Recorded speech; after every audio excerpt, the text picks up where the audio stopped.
भगवत पुराण कथा अष्टम स्कंद 22वां अध्याय। नमस्कार दोस्तों, यदि आप हमारे चैनल पे न्यू हैं तो चैनल को जरूर सब्सक्राइब कर लीजिएगा। बेल आइकन को प्रेस करके कमेंट बॉक्स में जय श्री कृष्ण जय श्री विष्णु अवश्य लिखिएगा।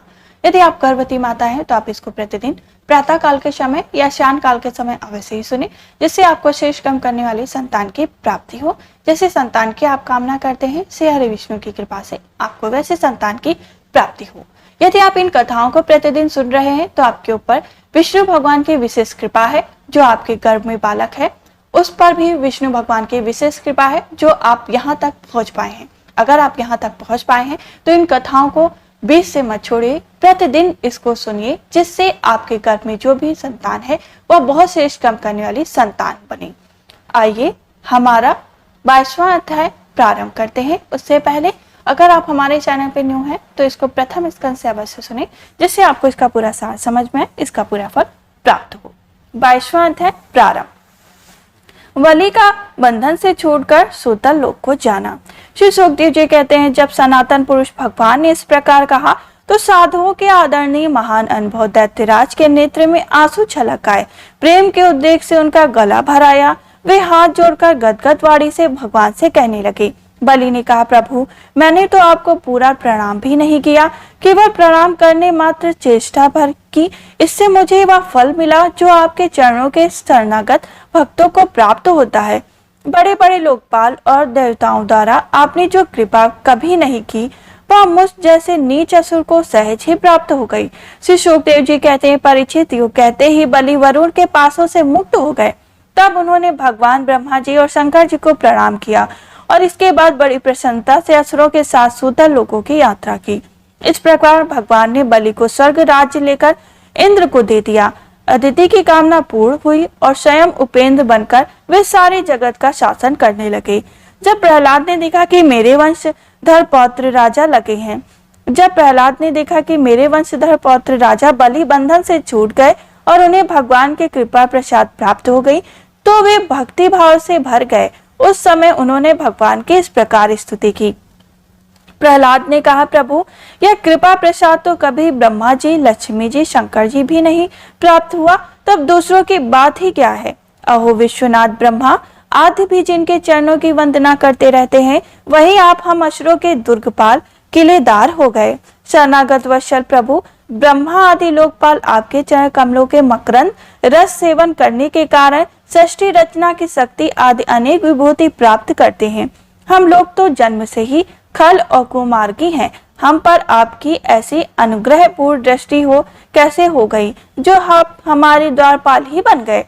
आपने अपनी योग माया से खेल ही खेल में त्रिभुवन की रचना कर दी। आप सर्वस्त्र सर्वात्मा और समदर्शी हैं, फिर भी आपकी लीलाएं बड़ी विलक्षण जान पड़ती हैं। आपका स्वभाव कल्प वृक्ष के समान है, क्योंकि आप अपने भक्तों से अत्यंत प्रेम करते हैं। इसी से कभी कभी उपासकों के प्रति पक्षपात और विमुखों के द्वारा प्रतिनिधिता भी आप में देखी जाती है। श्री भगवान कहते हैं, बेटा प्रहलाद तुम्हारा कल्याण हो।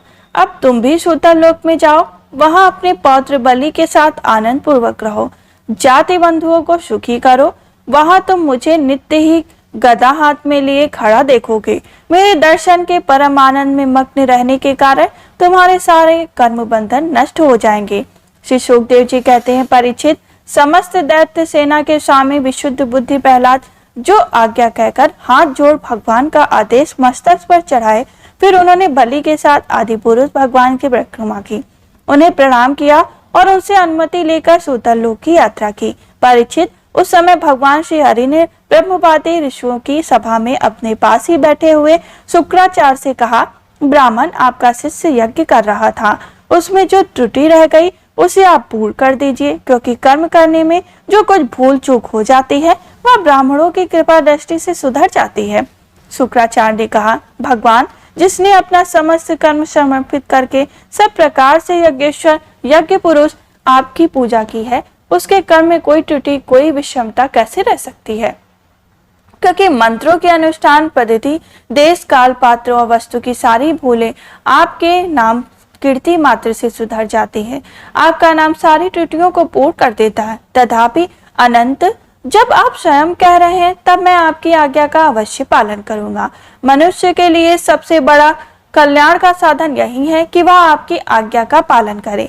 श्री शुकदेव जी कहते हैं, भगवान शुक्राचार्य ने भगवान श्री हरि की यह आज्ञा स्वीकार कर दूसरे ब्रह्म ऋषि के साथ बलि के यज्ञ में कमी रह गई थी उसे पूर्ण किया। परीक्षित इस प्रकार वामन भगवान के बलि से पृथ्वी की भिक्षा मांगकर अपने भाई इंद्र को स्वर्ग का राज्य दिया। उसे उनके शत्रुओं ने छीन लिया था। इसके बाद प्रजापति स्वामी ब्रह्मा जी ने देवार्ष ऋषि, पितर मनु, दक्ष, भृगु, अंगिरा, सनक कुमार और शंकर जी के साथ कश्यप एवं अदिति को प्रसन्नता के लिए तथा संपूर्ण प्राणियों के अभ्युदय के लिए समस्त लोक और लोकपालों के स्वामी के पद पर वामन भगवान अभिषेक कर दिया।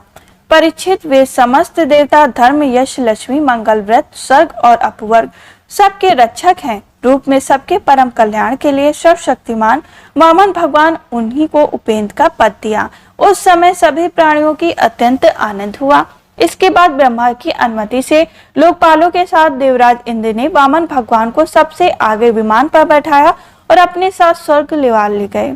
इंद्र को एक तो त्रिभुवन राज्य मिल गया और दूसरे वामन भगवान कर कमलों की छत्र छाया। सर्वश्रेष्ठ ऐश्वर्य लक्ष्मी उनकी सेवा करने लगी और निर्भय होकर आनंद उत्सुक मानने लगे। ब्रह्मा, शंकर, सनक कुमार, भृगु आदि मुनि, पितर, भूत, प्रेत आदि विमान रोहित देवगण भगवान के इस परम अभ्युद एवं अत्यंत महान कर्म का गान करते हुए अपने अपने लोक को चले गए और सबने अदिति की भी बड़ी प्रशंसा की। परीक्षित, तुम्हें मैंने भगवान की यह सब लीला सुनाई। इससे सुनने वालों के सारे पाप छूट जाते हैं। भगवान की लीलाएं अनंत हैं, उनकी महिमा अपार है। जो मनुष्य उसका पार पाना चाहता है वह मानव पृथ्वी के परमाणु से गिन डालना चाहता है। भगवान के समस्त मंत्र दृष्टा महर्षि वशिष्ठ ने वेदों में कहा कि ऐसा पुरुष न कभी हुआ है और न होगा जो भगवान की महिमा का पार पा सके। देवताओं के आराध्य देव अद्भुत लीलाधारी वामन भगवान के अवतार चरित्र को जो श्रवण करता है उसे परम गति की प्राप्ति होती है। देवयज्ञ, पितृयज्ञ और मनु यज्ञ किसी भी कर्म का अनुष्ठान करते समय जहाँ जहाँ भगवान इस लीला का कीर्तन होता है वह कर्म सफलता पूर्वक संपन्न हो जाता है। यह बड़े बड़े महात्माओं का अनुभव है। इस प्रकार हमारा 22वां अध्याय संपन्न हुआ। अब हम आपको मिलेंगे 23वें अध्याय में, जिसमें भगवान के मत्स्य अवतार की कथा का वर्णन किया जाएगा। तब तक के लिए जय श्री हरि कृष्ण, जय श्री हरि विष्णु।